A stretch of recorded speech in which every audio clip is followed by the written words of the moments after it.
So my name's Zachary and I'm the lead strength and conditioning coach here at Worcester County Cricket Club. And essentially my role is looking after the guys physically to enhance their performance on the pitch. So whether that be keeping them healthy, fit, strong, fast, mobile, just so that when they go out onto the pitch, they can perform in a cricketing aspect as best as they possibly can.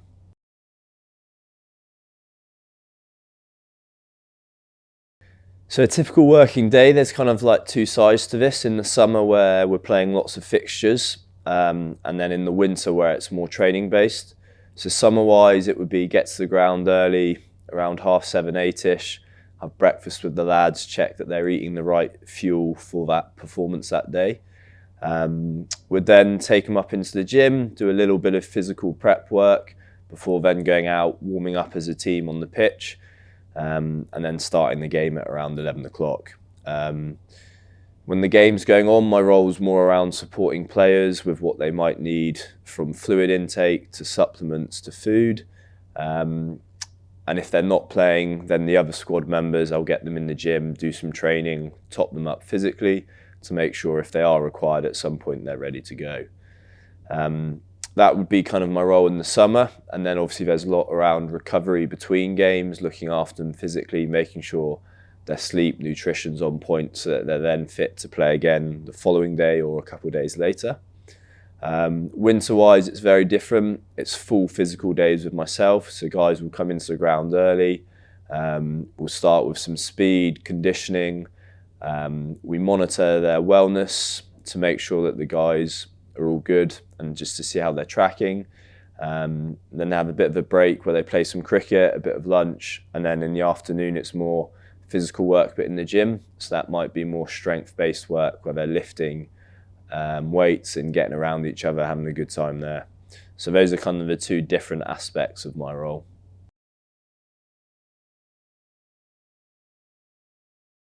Core skills for my job, I think obviously you've got to have the knowledge and foundations around strength and conditioning.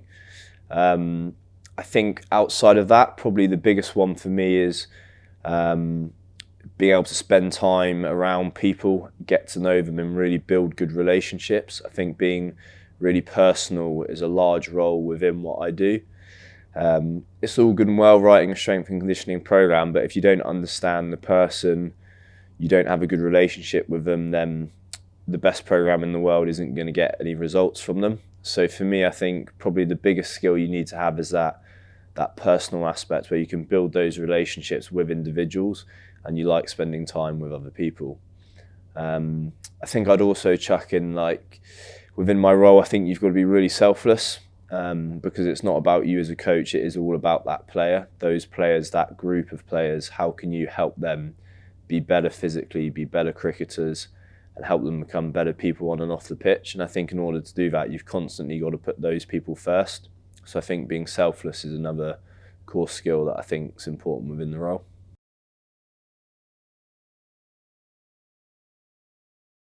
School subjects wise, I think PE and biology are the two obvious ones. PE obviously teaching you about sport and how the body responds to it. And then biology just gives you a little bit more detail around how the body works.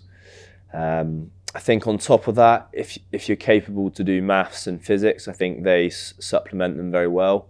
As you go further down the line in strength and conditioning and you move up in the chain, there becomes more of an analysis role where you're interpreting data and information and you have to do some statistics and numbers on it. Not to scare anyone off, but that is a small part of it. And so if you have some maths and physics in the background, then that's helpful as well.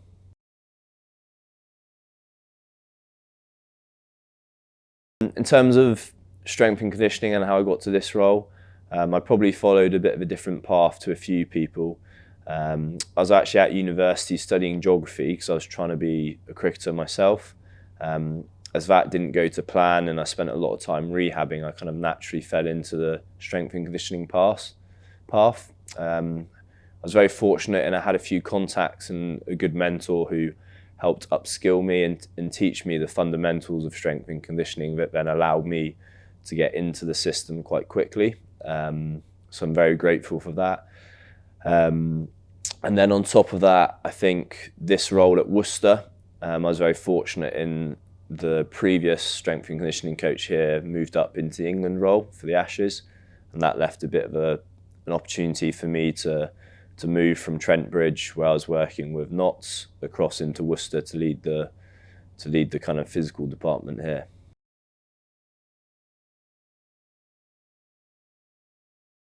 Yeah, so I think this is always a really interesting one. Qualification-wise, I've got a UK SCA qualification, which is a UK Strength and Conditioning Association. That's kind of a fundamental part of being an S&C now within England. You need that qualification, and there's 4 different parts to it. On top of that, there's the route where you can do internships to help kind of build that practical knowledge.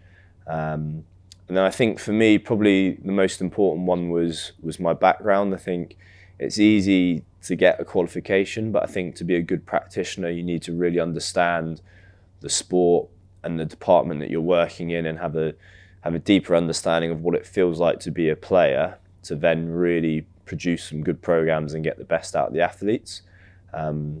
So for me, I think I've got the qualifications, but the biggest aspect that's helped me, I think, was actually playing the sport myself and understanding that kind of side of it.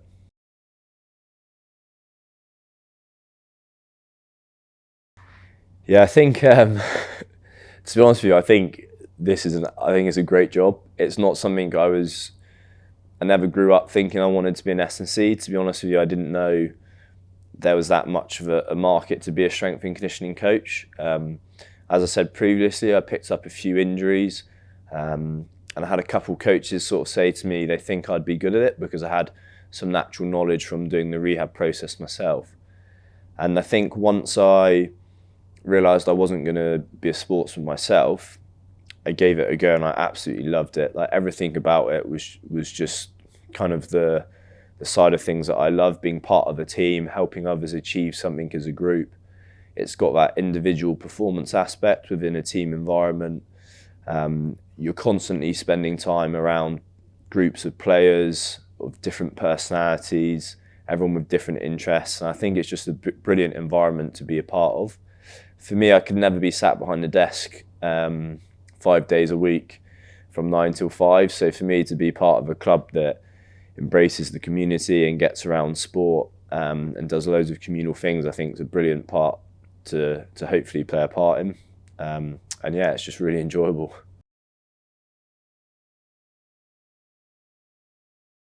Yeah, so I think there's probably 3 key pathways you can go down. It's going to university and doing like a sports science degree, and then kind of specialising in strength and conditioning within that is probably the most obvious route. The second route or path you could go down is an internship, where you finish school, if you've got a sporting background, you just apply for an internship. Once you get into that club or that department and you do the internship, they then upskill you in the required skills that you need to be better at your job, and they'll get you the qualifications. And then thirdly, it is going to the UKSCA, which is the sort of governing body of strength and conditioning in England, and doing a qualification through them. So those are probably the 3 paths that you might go down to try and get into strength and conditioning.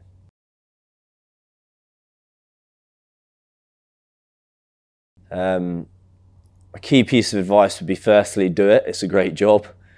If you love sports, if you love being outdoors, being around people, then it's an unbelievable job that I think is often overlooked. I think more specifically on advice, I think whatever you do, just try and be selfless. I think when you put others first and you try and help others become a better person first and foremost, and then be better at their roles, I think that's when you really get the rewards as an individual. I think if you can make as much of your life about helping other people, then I think you'll naturally go places regardless of what you try and do yourself. And then on top of that, I'd say you are going to have long days. Like, there will be some days that are tough, and I think for me, relying on discipline rather than like motivation has really been a driver for me.